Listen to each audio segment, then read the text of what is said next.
Roger Federer has the greatest one-handed backhand in tennis history. And I'm going to tell you my reasons why I think that this is the case. So, first of all, Roger Federer has one of the most versatile one-handed backhands of all time. Let's start with the return of serve. Roger Federer, throughout his career, had the ability to dismantle some of the greatest servers in tennis history. For example, Andy Roddick. We all remember Roger Federer returning Andy Roddick's unbelievably hard serve at times with ease. The ability that Roger had on the return of serve, where he's basically deflecting the ball, he showed that same ability on the baseline during rallies as well, where he didn't always swing fully on his backhand. He had an amazing block backhand where he would shorten his swing and take the pace from the opponent and redirect the one-handed block shot for winners in many occasions. Roger Federer also has the greatest one-handed backhand slice in tennis history. I recently made a video where I compared the Djokovic slice to the Federer slice. I highly recommend you check that video out. I'm going to link it in the end screen. Now, in my opinion, Stan Wawrinka comes in at a close second behind Roger as having the greatest one-handed backhand in the history of tennis. But I rate Roger Federer's backhand the greatest of all time for one specific reason. The absolute biggest nightmare for any backhand, whether it's two-handed, but especially when it's one-handed, is facing Nadal's topspin forehand. And Roger Federer struggled early in his career against Nadal when he got that heavy topspin to his backhand side. But in 2017, Roger Federer started hitting his one-handed backhand a lot better against Nadal and was able to flip the head-to-head and started dominating Rafael Nadal on hard courts. Yes, he did lose to him pretty badly at the French, but in all other matchups, Roger Federer was able to dismantle the Rafael Nadal topspin forehand with his one-handed backhand. And there's no other player during Rafael Nadal's reign that has been able to do that with a one-handed backhand. The only one is Roger Federer.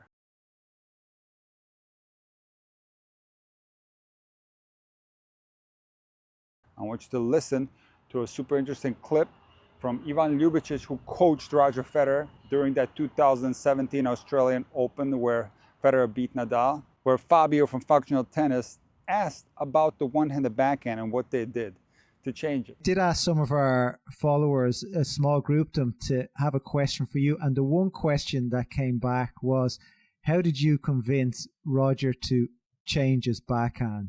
Well, first of all, I didn't change his backhand. That's the first answer. It's more maybe how he uses his backhand. But that was, I think everything kind of clicked in that Australian Open final in 2017 against Rafa. He decided to take the ball early and hit that backhand flat, and then just worked out so well in that match that he kept doing it for many months and years later. So that was something that it's just worked out. It was not, again, coaching at that level doesn't really look like, okay, Roger, why don't you hit the backhand like this, and then he steps in and does it. It doesn't work like that. So but I think that particular match gave him a lot of confidence with that shot, and he then kept using it. To me, Rafael Nadal's forehand didn't get worse. It was lethal all the way to the 2022 French Open. After that, Nadal's level started to decline. And it was Roger Federer's backhand that late in his career, towards the very end, improved tremendously. For me, he was making a little bit mistake against me at the beginning of his career, that he was trying to play from his backhand again with topspin. So he gave me the chance to keep hitting forehands against his backhand. So he gave me the time. Then at the end of his career, he started to go in, to take more risk. And he was playing, for me, honestly, 2017 for a while was the best level of his career. So that to me stands out as the number one factor why Roger Federer has the greatest one-handed backhand in the history of tennis. And it's going to be hard to argue against that. But there are other factors. And to me, Roger Federer has the most complete one-handed backhand technique in tennis history. And the one-handed backhand is quite complex. So let's talk about the things that all great one-handed backhands have in common. So When it comes to the preparation, you're going to see that all great one-handed backhands will have a big turn. So their shoulder blade will be turned towards the opponent and their chin will be over the dominant shoulder, tracking the ball.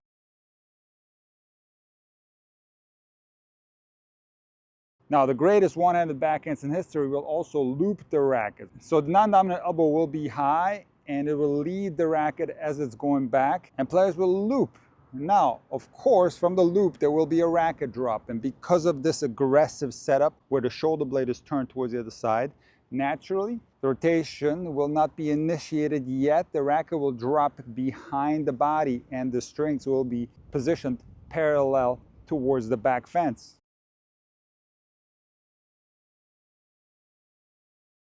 And this is a fundamental element that you will see across the board. Now here's where it gets super interesting. All players will rotate into the contact. The big advantage of having this aggressive setup is, number one, you get more torso rotation into the contact, but you also get more range of motion because there's a bigger runway for the racket, so to speak.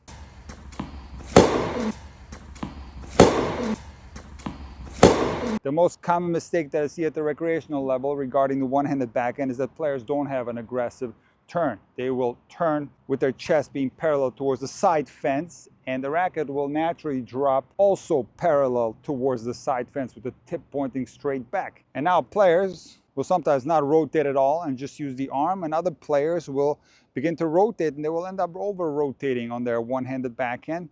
And also, because the racket is positioned towards the side fence, their runway is a lot smaller compared to the one-handed backhand technique that you will see at the high level. Back to the torso rotation, and this is not unique to Roger.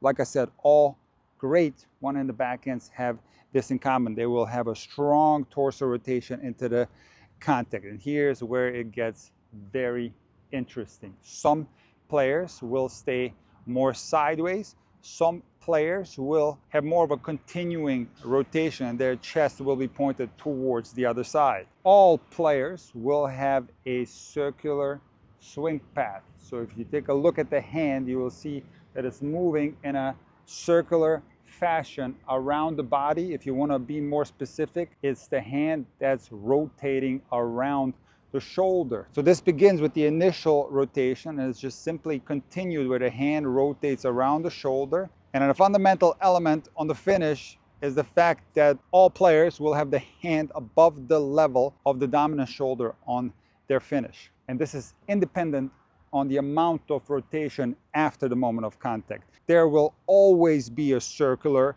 swing path.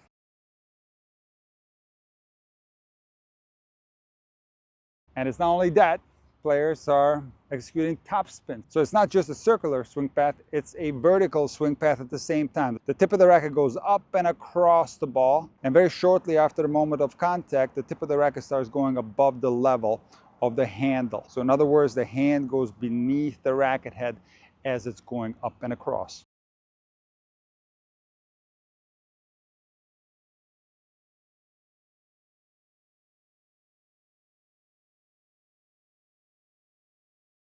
Now, in some of my other videos, I talked about the fact that the one-handed backhand is very similar to the two-handed backhand when it comes to the torso rotation. Both backhands, the one-handed and the two-handed, have an identical loading position. Now, there are of course differences, but when it comes to the loading position, or in other words, the turn, it's identical. So because the setup is identical, the rotation is very similar. Obviously, on a two-handed backhand, we're going to rotate forward with both hands. But interestingly, when you look at the greatest one-handed backhands in the history of tennis, you will see that the non-dominant hand will stay close to the racket as the players are rotating into the contact. In most instances, the non-dominant hand will go inside the body prior to the racket continuing on its own.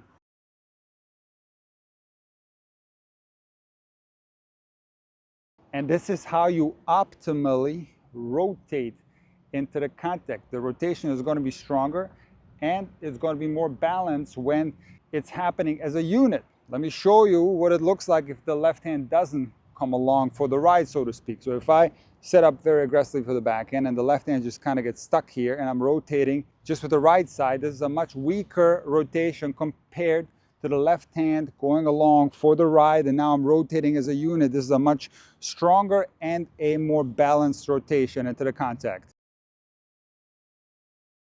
Now here's where it gets interesting. On the ATP Tour, there are some players with elite level one-handed backhands where you will not always see this rotation with the left side of the body coming along for the ride. So on some of the Musetti, Tsitsipas, and Ljubicic backhands, you will see that they turn just like everybody else with a very aggressive loading. They rotate into the contact, but the left hand will stay outside the body. It will not come along for the ride. This is sometimes, but not always, accompanied with players staying sideways once they have initially rotated into the contact. Now, the reason why I say not always, because when you look at these three players that I mentioned, Musetti, Tsitsipas, and Ljubicic, even when there is more continuing rotation, you will still see that left arm on the outside of the body, so it doesn't come along for the ride.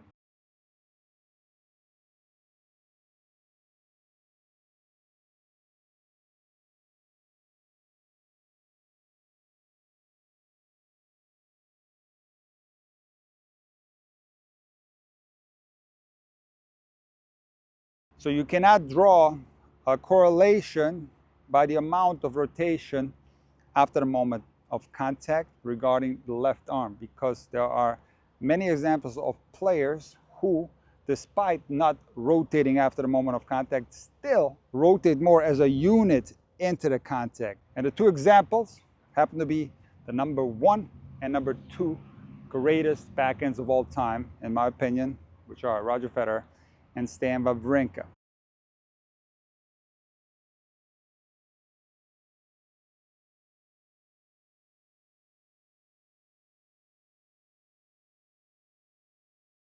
And now I'm going to go all the way back to a video that I made possibly 5 years ago with Shamir. It was the first video with Shamir on the Intuitive Tennis YouTube channel, and I was giving him a lesson on the one-handed backhand. And this video did quite well. I think it got over 1 million views. And in this video, I remember vividly telling him that there's a stylistic difference between the Federer backhand and the Wawrinka backhand. So on most of the Wawrinka backhands, you will see a lot more rotation after the moment of contact, where Wawrinka's chest is pointed towards the other side. And on the vast majority of the Federer backhands, you're going to see a more sideways position of the chest towards the side fence or towards the left net post.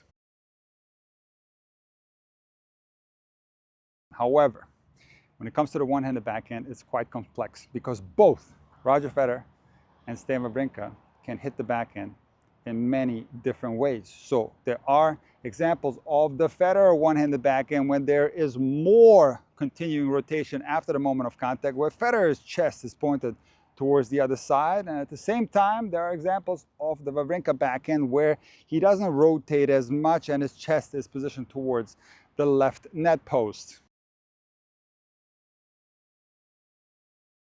Now, some people think this has to do with directional control. So maybe when players are attempting to go cross court, they rotate more, and when they're attempting to go down the line, they rotate less. That is not true, because the amount of rotation after the moment of contact doesn't determine where the ball goes. The determining factor for directional control is the angle of the racket face at the moment of contact. So if you take a look at these pictures, you'll see that despite Roger Federer going cross court on his backhand, he's still sideways.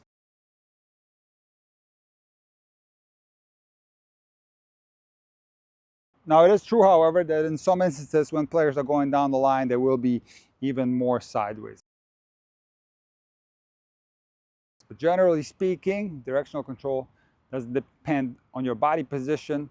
It depends on the angle of the racket face at the moment of contact. What Roger Federer and Stan Wawrinka have in common is an optimal rotation into the contact, independent of how much rotation there is. So even on a Federer backhand that has no continuing rotation, so in other words, he is going to rotate into the contact and stay completely sideways like this. His left hand doesn't stay on the outside of the body. He still brings it along for the ride, despite the fact that he's completely sideways. And of course, when Federer opens up a little bit more, the left hand will go along for the ride as well. The same is true for the Wawrinka backhand. When you see him opening up a lot, which he does on most of his backhands, he has optimal rotation into the contact. That left side comes along for the ride and he opens up quite a bit.